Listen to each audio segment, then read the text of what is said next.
हाँ नमस्कार दोस्तों, कैसे हैं आप लोग। आशा है कि अच्छे से रह रहे होंगे। अच्छा, ये तो मेरा अब डायलॉग हो गया कि अच्छे से रह रहे होंगे। चलो अब पढ़ाई कर रहे हो ना। अब 12th वाले बच्चे सही से पढ़ना शुरू कर दो। हर रोज का कंटिन्यूटी रखो तो अच्छा रहेगा। तो अब हम धातु कर्म को आगे बढ़ाते हैं। अब हम तो परिचय करवा दिए थे कि धातु कर्म का परिचय क्या है। अब कोई तो वो खाना बनाना सिखा दिया कि ये लगता है। अब हर चीज़ को क्या थोड़ा सा बारीकी से जानोगे, उसमें क्या करना है, उसमें क्या करना है, तो और अच्छा बनेगा। एक बार खाना बना दिया कि पहले चावल धोए, या सिंपल सा खिचड़ी बना लिए तो क्या चावल दाल इकट्ठा किए, चावल दाल को धोए, सबको मिलाए, उसके बाद मिर्च मसाला नमक डाल देंगे और खिचड़ी बन जाएगा। ये तो मोटा मोटी तौर पे डालेंगे, लेकिन उसके बाद में हर चीज़ में नमक कितना डालेंगे, किस रेशियो में पानी डालेंगे, उसके अब वो सब बारीकी सीखोगे। इसी तरह धातु कर्म का पहले परिचय जान लिया, अब उसका बारीकी सीखते हैं। तो पहला क्या था, अयस्क का संदलन। कोई भी अयस्क का क्या करेंगे, संदलन। देखो ये किस चीज का प्रक्रिया है, किसी भी अयस्क से धातु निकालने की प्रक्रिया। तो सबसे पहला प्रक्रिया ये देखो, ये कॉमन प्रक्रिया है। ये सब चाहे एल्युमिनियम का निष्कर्षण हो, चाहे लोहा का निष्कर्षण हो, चाहे कॉपर का निष्कर्षण हो, चाहे जिंक का निष्कर्षण हो, सब में पहला स्टेप क्या होगा, अयस्क का संदलन। अयस्क का संदलन बोलो, या अयस्क को छोटे छोटे टुकड़ों में तोड़ना। अयस्क को छोटे छोटे टुकड़ों में तोड़ना मतलब सिंपल सा बात है। क्या करेंगे, देखो कोई बड़ा सा अयस्क मिल गया है। अयस्क तो पत्थर बड़ा आकार मिलता है खदान में खोदने से, भू प्रपट्टी के नीचे। तो हम क्या करेंगे, अब देखो यहाँ भी तो कहीं गंदगी मिल सकता है, या बीच में कहीं चला गया हो गंदगी। अगर हम पूरा अयस्क को नहीं चूर चूर करेंगे तो गंदगी साफ हो पाएगा। इसलिए क्या करते, इसको क्रशर में डाल के, देखते हो क्या टच के, देखते हो गेहूँ को डालते हो महीन कर देता है, उसी तरह बड़ा बड़ा इसको पहले हथौड़ा से तोड़ लिए, उसके बाद क्या किया, क्रशर में डाल दिए। इसको एकदम पाउडर की तरह महीन छोटा छोटा टुकड़ा या चून में बदल देगा। तो पहला क्या करेंगे, अयस्क का संदलन करेंगे, मतलब अयस्क को छोटा छोटा टुकड़ा में तोड़ देंगे। अब देखो, अब टुकड़ा में तोड़ लिया, उसमें बहुत सारा क्या मिलेगा, गंदगी मिलेगा, उसको क्या करेंगे, सफाई।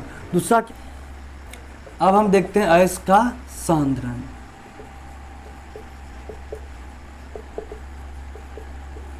इसको इंग्लिश में बोलेंगे कॉन्सेंट्रेशन ऑफ ओर्स।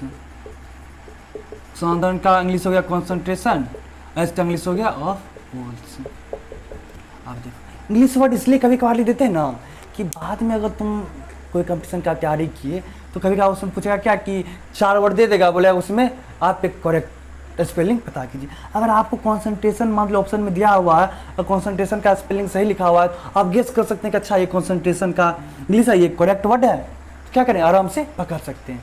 तो इसलिए आप अब बीच से भी अगर इंग्लिश वर्ड कुछ अगर बीच बीच मिल रहा है तो उसको भी ध्यान में रखिए, आगे के लिए काम आएगा। लेकिन अभी ज़्यादा आपको 12th पे फोकस करना है। तो अयस्क का सांद्रण 2 प्रक्रिया हो गया,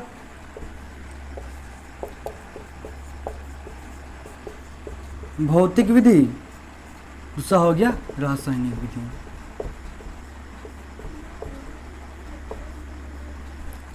ये भौतिक विधि में क्या होता है कि मान चलिए कि आपके पास पानी और नमक का घोल है, पानी और नमक का ये क्रॉस वाला नमक है।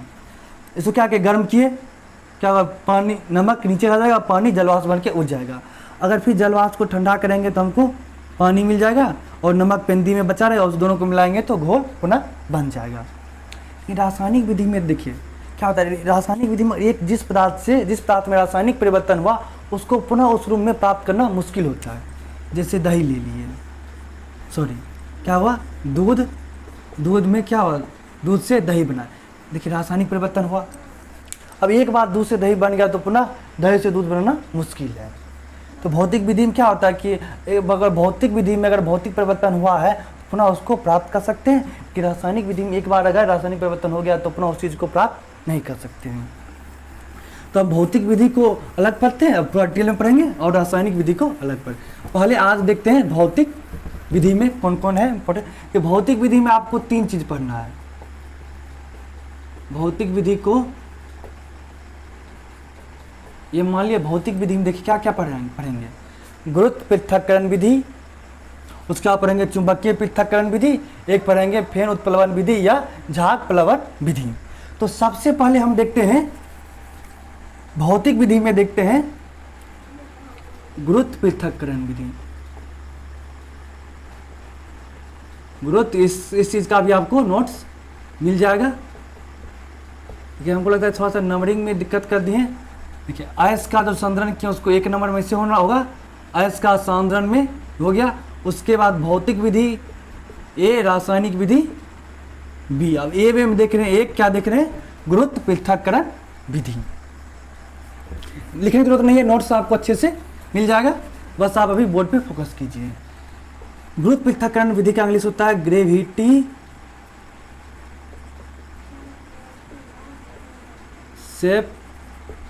सेपरेशन मेथड,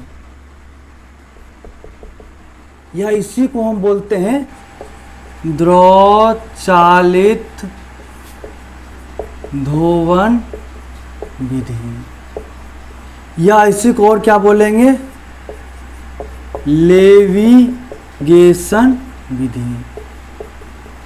अगर तीनों में से आपको कोई एक पूछे तो उस सब का आंसर जो अभी बताएंगे एक ही होगा, या तो गुरुत्व पृथक्करण विधि पूछेगा, या द्रव चालित धोवन विधि पूछेगा, या लेविगेशन विधि पूछेगा। तीनों एक ही नाम हुआ।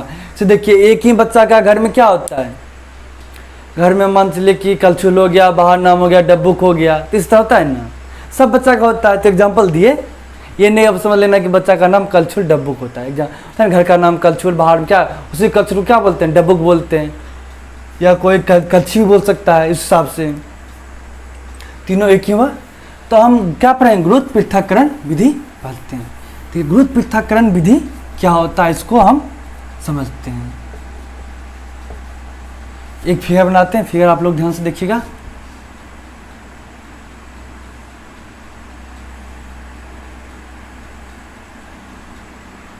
फिगर भी आपको मिल जाएगा। मेरा कुछ बच्चा है मेरे से भी बहुत अच्छा फिगर बनाता है, उसी का क्या किए हैं नोट्स, फिर उसी का लेके डाल दिए। जब बच्चा बना ही लिया तो फिर मेहनत क्यों करना। जब बच्चा मेरे से अच्छा फिगर बना लेता है तो क्या करें, उसी का कॉपी कर लेते हैं, होता है ना। कभी देखिए ये कभी हम सिखाया आज, उसका फिगर हम यूज कर रहे हैं। वो अलग बात है कि मेरे से उतारा है, लेकिन हमसे हमारे ही फिगर देख के उतारा और हमसे अच्छा क्या किया, फिगर बना लिया। अभी हम भी थोड़ा थोड़ा सीख रहे हैं,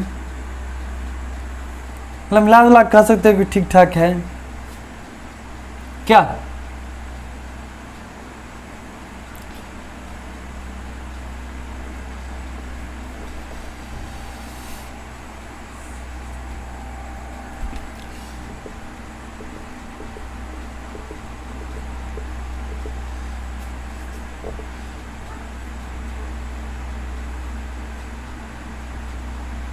अल्लाह कि हम भी अब फिगर लगता है बनाना क्या सीख गए हैं। अब अभी फिगर उसको समझाएंगे, अभी आप टेंशन मत लीजिए। अयस्क प्लस आधात्री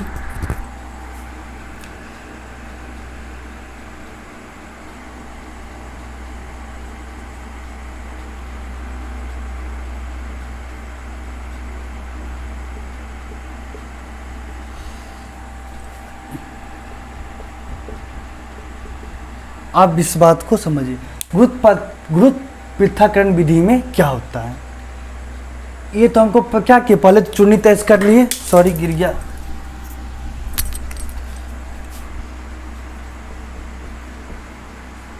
चुन्नी टेस्ट प्लस आधात्री। अब आप समझिए, पहला विधि में हम क्या किए थे कि ऐस का क्या किया, ऐस को चूर चूर कर दिए थे, मतलब चूर्ण बना दिए थे। अब उस ऐस का हमको सफाई करना, क्योंकि उस ऐस में बहुत सारा गंदगी है। तब ये गुरुत्व पृथक्करण विधि में पहले ये देखते हैं किस ऐस का हम सांद्रण करेंगे। कि जो अयस्क, जिस अयस्क में क्या होगा, जिस अयस्क में आधात्री क्या हो, अयस्क की अपेक्षा हल्का, अयस्क में जो आधात्री उपस्थित है अगर वो हल्का है तो अयस्क क्या होगा, आधात्री की अपेक्षा भारी। तो उसमें किसका यूज करेंगे, गुरुत्व पृथक्करण विधि का। और दूसरा क्या होता है, गुरुत्व पृथक्करण विधि में यूज करते हैं ऑक्साइड कार्बोनेट इसका।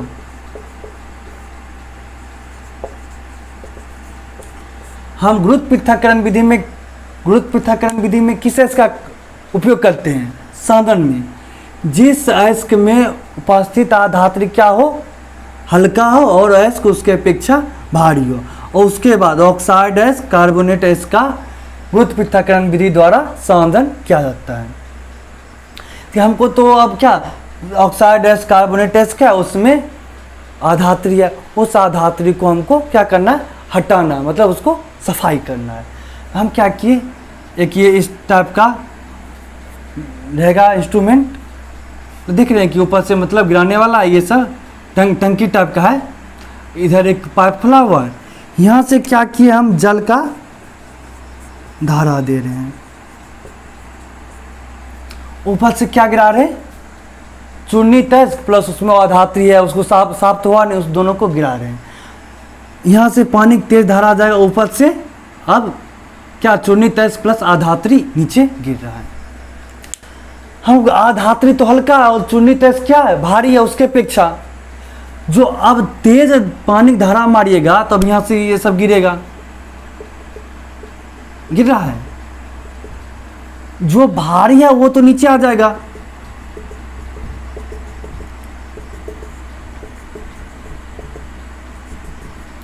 लेकिन जो आधात्री हल्का से खरपतवार हो गया या उससे हल्का हो गया, क्या वो तो पानी तेज धारा से बह के धर के आके गिर जाएगा। ये यहाँ पे कौन आएगा? बाहर आएगा, आधात्री बाहर आएगा। देखिए ये यहाँ पे क्या हो गया? सांद्रित अयस्क नीचे आ गया। ये सांद्रित अयस्क आ गया। अब इस बात को देखिए, इतना तक समझ गए होंगे। इस बात को हम क्या करते हैं? एक एग्जाम्पल समझाते हैं। अच्छा ये बताइए आप लोग कि धान ओसाते देखे हैं? धान ओसाते मतलब जब धान झाड़ लेते हैं, अब तो शायद बहुत कम होता है, लेकिन तुम लोग देखे होगे 12th में, तो मेरे ख्याल से जरूर देखे होगे। ऐसा थोड़ा कि मतलब पूरा सिस्टम ही चेंज हो गया, नहीं हो गया, सिस्टम चेंज हुआ। तो क्या करते हैं? देखो धान में, क्योंकि बहुत सारा धान में जो होता है ना, उसमें अंदर में चावल का दाना नहीं रहता है, उसको हटाना, क्योंकि जिसमें चावल का दाना नहीं है वो मेरे लायक नहीं है, काम के लायक नहीं है। और दुनिया का रूल है, जो काम के लायक नहीं है उसको क्या करो? भगा दो। तो क्या करते हैं? धान लेते हैं पूरा है, उसके बाद इससे मतलब गिराते हैं, हवा तेज बह रहा है, तो देखते होगे क्या कि जिस धान ओजन वाला, जो धान खाली नहीं है, इसमें चावल है, वो तुमको ज़्यादा दूर उड़ेगा नहीं, नीचे गिर जाएगा।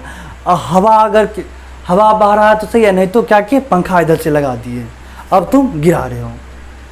जो चावल, जिस धान में चावल है वो नीचे आएगा, जिस धान में चावल नहीं क्या करेगा? उसको पंखा का स्पीड से उड़ा देगा। इसी तरह देखो क्या हुआ। अब जो अयस्क, क्या अयस्क तो मतलब लोहा का अयस्क है, लोहा का अयस्क होगा तो लोहा कण तो भारी न होगा, वो क्या करेगा? पानी तेज फौरा है तब भी आ जाएगा। मतलब ढीठ आदमी है, ज़्यादा पावरफुल वजन है तो ये नीचे आ जाएगा। लेकिन जो खरपतवार है, धूल कण क्या करेगा? ये पानी का स्पीड इसको बहा के इधर फेंक देगा। तो एक और एग्जांपल समझो, मान चलो क्या कि ये गिट्टी है और गिट्टी के साथ क्या है? खरपतवार, धूल है। अब यहाँ से तुम क्या कि पानी का तेज फौरा मारे, अब जो गिट्टी है वो तो वजन के साथ नीचे फटाफट गिरते जाएगा, लेकिन जो धूल कण है, ये पानी तेज धारा क्या करे? इसको इधर से बहा के फेंक देगा। तो क्या मतलब आधात्री अलग गया, मतलब हमको साफ गिट्टी मिल गया। अब साफ गिट्टी की जगह क्या ले लो? चूर्णित अयस्क समझ लो, और आधात्री हल्का। आधात्री का ऊपर से गिरा है, इधर से पानी का तेज फौरा मारे, क्या चूर्णित अयस्क नीचे भारी होने का नीचे आ गया, जबकि आधात्री हल्का होने के कारण पानी के तेज भाव से बाहर आ गया। तो अब देखो गुरुत्व पृथक्करण विधि में हम क्या सीखे? गुरुत्व पृथक्करण विधि में पहला बात सीखे क्या कि गुरुत्व पृथक्करण विधि में ऐसे अयस्क का सांदन करेंगे जिसमें उपस्थित आधात्री अयस्क की अपेक्षा हल्का हो। दूसरा क्या, दो ऑब्जेक्टिव पूछ रहे हैं, ऑब्जेक्टिव बनेगा ऑक्साइड अयस्क, कार्बोनेट अयस्क का सांदन किस विधि से क्या होता है? गुरुत्व पृथक्करण विधि से। ऑक्साइड अयस्क क्या हो जाएगा? Fe2O3, Al2O3। कार्बोनेट अयस्क क्या हो जाएगा? CaCO3। ये सब क्या हो गया तुम्हारा? कार्बोनेट। जहाँ CO3 आ कार्बोनेट अयस्क आ गया, ऑक्साइड अयस्क जहाँ ऑक्सीजन आ गया वो ऑक्साइड अयस्क हो गया। तो आशा है किस बात को आप समझ गए होगे। एक बात थोड़ा सा हल्का एक बार सब साथ में क्या करते हैं, विभाजित करते हैं। चूर्णित अयस्क प्लस आधात्री ऊपर से गिराए, चूर्णित अयस्क क्या होगा, भारी होगा किसके अपेक्षा, आधात्री के। इधर से पानी का तेज धारा मारी तो क्या चूर्णित अयस्क भारी होने का नीचे आ गया और धूल कण जो था खरपतवार पानी के तेज भाव के कारण बाहर हो गया। इसका हम नोट्स मिल जाएगा, उसको पढ़ लेना, नहीं तो लैंग्वेज से बात समझोगे उतना ज़्यादा सही रहेगा। अब दूसरा देखते हैं हम चुंबकीय पृथक्करण विधि। चुंबकीय पृथक्करण विधि, इसको और क्या बोलते हैं, इंग्लिश में क्या बोलते हैं, मैग्नेटिक सेपरेशन मेथड, या हमें क्या बोलेंगे, या हम ये भी बोल सकते हैं चुंबकीय सांद्रण विधि। चुंबकीय सांद्रण विधि, तो चुंबक वर्ड से तुमको आइडिया लग रहा होगा कि इसमें क्या होगा, चुंबक है तो जरूर कोई चिपकने वाला पदार्थ चाहिए, तभी चुंबकीय सांद्रण विधि का काम हुआ। अब देखो इसको आराम से समझते हैं, एक फिगर बनाते हैं, पहले फिगर को देखो आराम से, फिगर बनाते हुए सीखो। वैसे मैं कुछ बच्चा के बारे में बताए हैं, कुछ नाला कैसा है कि जो मेरे से क्या अच्छा फिगर बनाता है, तो बोलते हैं कि हमको भी सिखाओ तो बने जैसे, तो वो ही बहुत तेज है, क्या बोलेगा, सर आपका अच्छा बनता है मेरे से। बोले वाह क्या बात है, इतना बहनबाजी कैसे सीख लेता है ये लोग।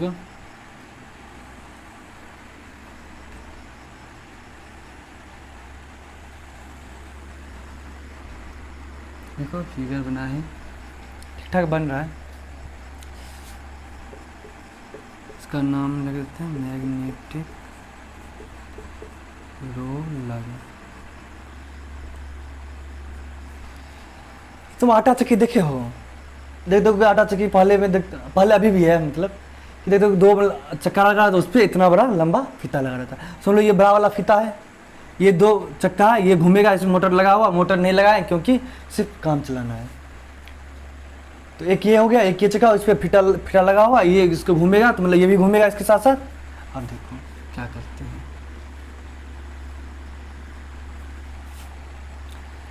अब यहाँ पे क्या हम यहाँ पे क्या गिरा रहे हैं ऊपर से, चूर्णित अयस्क प्लस उसके साथ क्या, चूर्णित अयस्क प्लस आधात्री। अब चूर्णित अयस्क का आधात्री देखो, अब चुंबक से चिपकता कौन है, लोहा चिपकता है। तो अब देखो अधिकांश हमको मेन कॉपर का पढ़ना है, एल्युमिनियम का पढ़ना है, लोहा का पढ़ना है। तो हमको पता है कि लोहा क्या होता है, चुंबक से चिपकता है। तो अगर हमको चुंबकीय सांद्रण विधि का यूज करना होगा, चुंबकीय ये लोहा के अयस्क को क्या करेंगे, चुंबकीय सांद्रण विधि यूज करेंगे। यहाँ पे मान लो कि अगर कुछ लोहा का पदार्थ होता, अगर प्लस में आधात्री होता, कुछ गंदगी होता, बालू सीमेंट, बालू गिट्टी को समझ लो, कंकड़ पत्थर, तो क्या होता, ये चीज आता सॉरी, अब यहाँ से आ रहा है, फिता पे आ रहा है, यहाँ तक तो सब साथ में आया, लेकिन जो चुंबकीय पदार्थ क्या करेगा, वो यहाँ से चिपक जाएगा, यहाँ चिपक के आ जाएगा। ये घूम रहा है, अरे ये यहाँ मतलब यहाँ तक आएगा, उसके बाद इसको आगे यहाँ पे क्या करेगा, फेंक देगा। लेकिन जो बालू कंकड़ पत्थर है, इसको तो यहाँ तक चिपका के आने नहीं देगा, इसको वहीं पे क्या करेगा, वहीं से फेंक देगा।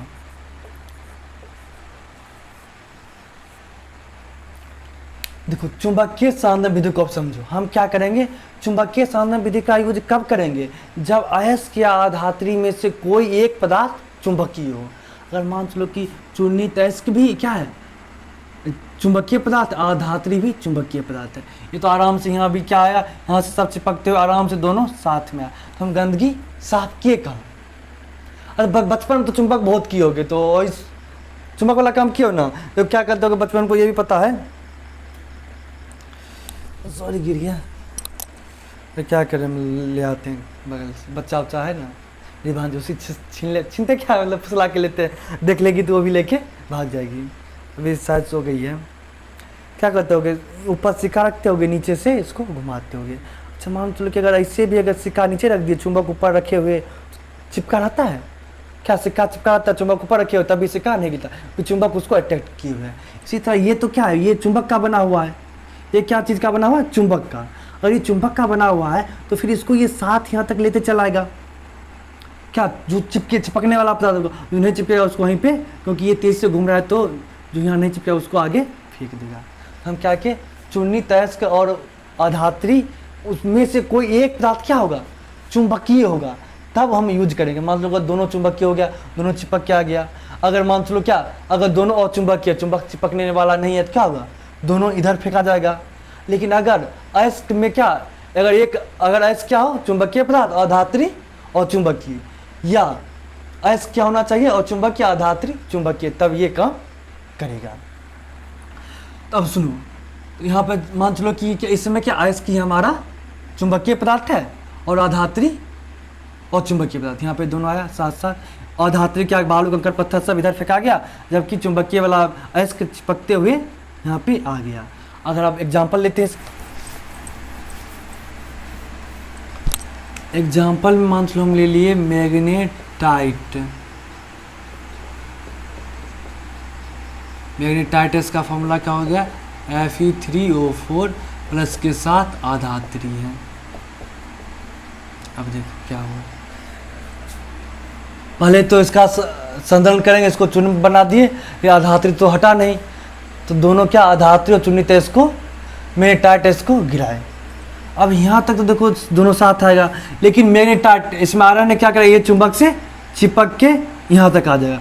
लेकिन जो बालू कंकड़ पत्थर है ये दूर, मतलब वहीं से देखो स्पीड से आ रहा है, इस पर है तो क्या इधर बाहर फेंका जाएगा, तो इसमें क्या जमा हो गया, तुम्हारा आधात्री जमा हो गया इधर। और जबकि मैग्नेटाइट जो चुंबकीय पदार्थ है वो क्या होगा, आराम से यहाँ तक, ये मैग्नेट का है तो ये आराम से यहाँ तक चिपक के यहाँ से उसके बाद इधर सेपरेट गिर जाएगा।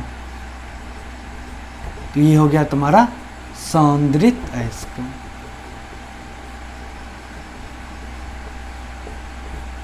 ठीक, तो आशा है कि तुम लोग चुंबकीय पृथक्करण विधि समझ गए होगे। अगर पढ़ाई कर रहे हो तो क्या करना है, अगर जो काम करना है वो क्या करो, अच्छे से करो।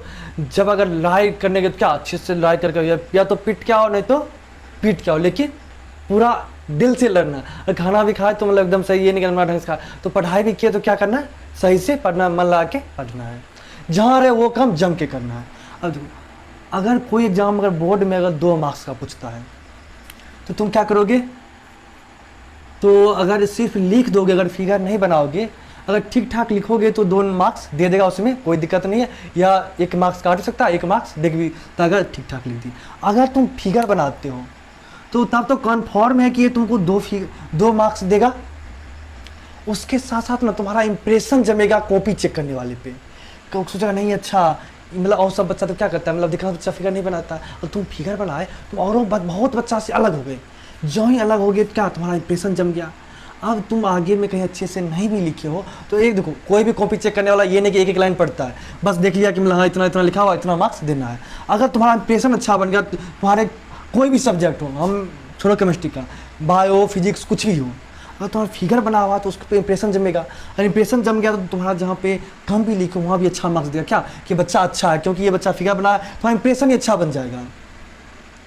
देखते हो कभी कभार मतलब अच्छा सा कपड़ा पहन के जाते हो, क्या लोग वाह करते हैं, या तो अच्छा ये बात सुनो, और शादी में जाते हो देखते, अगर शादी में दूल्हा दुल्हन, वो लोग उस पर सबका क्या क्यों ध्यान होता है, क्योंकि वो उस समय वो खास है, वो उसका पहनावा वहनावा, ये सब लोग उसी पे फोकस, सब लोग उसी को देख रहे हैं। अगर तुम भी अगर अपने कॉपी में इस तरह दुल्हा दुल्हन रखोगे, फिगर क्या है, दुल्हा दुल्हन, ये तुमको लाइट मेट देगा किसके सामने, कॉपी चेक करने वाले के सामने। तुम्हारा अच्छा इंप्रेशन जमेगा, तुम जहाँ थोड़ा कम भी लिखे हो ना, तुम्हारा अच्छा मार्क्स मिलेगा, और तुम्हारा एवरेज स्टूडेंट से सीधे तुम आगे चल जाओगे। और जितना फिगर, लिखावट और कॉन्सेप्ट रखोगे उतना अच्छा मार्क्स मिलेगा। पहले क्या करना है, सब क्वेश्चन बनाना है, और जहाँ मौका मिले, थोड़ा भी फिगर का मौका मिले वहाँ फिगर बना दो। तो सिंपल सा बात है। अगर कहीं पे तुम लिख लो पदार्थ के बारे में, एग्जाम्पल बता रहे हैं, तो ये पता है पदार्थ की 3 अवस्था है, तो वो 3 अवस्था को बस ऐसे करके लिख दो। अगर फिगर नहीं बना सकते हो तो ठोस, द्रव, गैस, ये चीज़ तुम्हारे कॉपी में उसको दूर से दिख जाएगा, और वो तुम्हारा इंप्रेशन जमेगा। इंप्रेशन जम गया तो भैया आपको मार्क्स अच्छा मिलना ही मिलना है। थैंक यू, उसको देखते रहो, और अभी नोट्स मिला उसको भी नोट कर लेना, और वो जो एक स्टैंडर्ड मॉडल, टॉपर मॉडल का लिखवाए वो फॉलो करो तो अच्छा है। और लेकिन रटना नहीं है, हम समझा दें उसको, तुम 1 से 2 बार लिखोगे, समझोगे, तुमको पूरा लैंग्वेज से लेके तुमको रटना ही नहीं पड़ेगा एग्जाम टाइम में। तुम जो तुम्हारा सब्जेक्ट, जो सब्जेक्ट कमज़ोर होगा तुम वो देखना अलग अभी, लेकिन सही से समझ लो तब। एग्जाम्पल को, एग्जाम्पल देते हैं ना, एग्जाम्पल को ध्यान में रखो कि उससे तुमको तुम्हारा कॉन्सेप्ट बढ़ेगा। ये नहीं कि आज एग्जाम्पल दिए तो बात समझ गए तो बस थ्योरी, एग्जाम्पल के कॉन्सेप्ट के साथ साथ एग्जाम्पल भी ध्यान रखो, उससे तुम्हारा क्षमता बढ़ेगा, सोचने समझने और बोलने का क्षमता। ठीक, थैंक यू।